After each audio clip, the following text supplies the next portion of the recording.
আসসালামু আলাইকুম ওয়া রাহমাতুল্লাহ। সুপ্রিয় দর্শক মণ্ডলী, আসুন আজকে আমরা একটি রিজিকের গল্প শুনি। আমি যে গল্পটি বলবো এটি সূরা আনকাবুত, আপনারা নিশ্চয় জানেন মুসলিম ভাই এবং বোনেরা। সূরা আনকাবুত 29 নম্বর সূরা, 6 নম্বর রুকুর 60 নম্বর আয়াতে কারিমার তাফসির আমি বলছি, যেটা ইবনে কাসিরে আছে। আপনারা দেখলে দেখতে পারেন কাকের বাচ্চা কিভাবে রিজিক সংগ্রহ করে, এ বিষয়টা নিয়ে একটু অল্প দু একটি কথা বলবেন ইনশাআল্লাহ। কাকের ডিম থেকে যখন বাচ্চা ফুটে বাইর হয় তখন এই বাচ্চাটা সাদা ধবধবে হয়ে যায়। এই বাচ্চার মা কাক এবং বাবা কাক মনে করে এই বাচ্চাটা আমার নয়, অন্য কারো।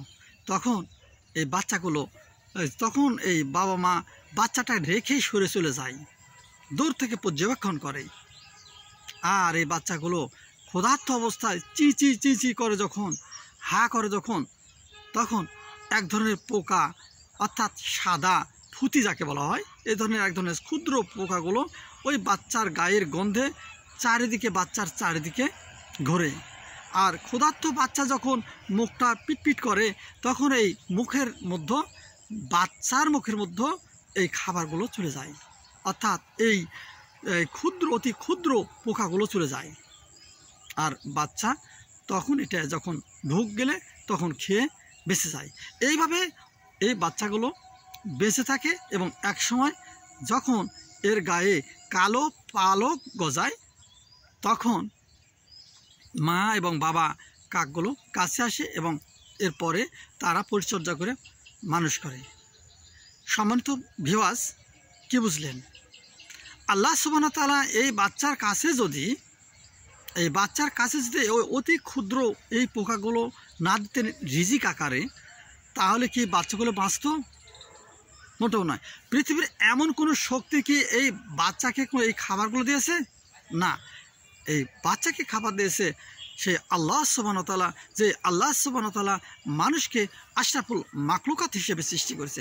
আমাদের আশরাফুল মাখলুকাত হিসেবে সৃষ্টি করেছেন সেই আল্লাহই তাকে খাবার ব্যবস্থা করেছে। যদি সেই আল্লাহ এই কাকের বাচ্চার খাবার ব্যবস্থা করে, যে আল্লাহ আমরা পৃথিবীতে আসার আগে যদি মায়ের বুকে আমাদের খাবারের নহরের ব্যবস্থা করে, আমরা যদি সেই আল্লাহ সুবহানাহু ওয়া তাআলার একত্বতা আমরা যদি স্বীকার করে নিয়ে, তার আনুগত্য স্বীকার করে নিয়ে আমরা যদি তার ইবাদত বন্দেগী করি, সেই আল্লাহ সুবহানাহু ওয়া তাআলা আমাদেরকে রিজিক দেবে না? অবশ্যই দেবে।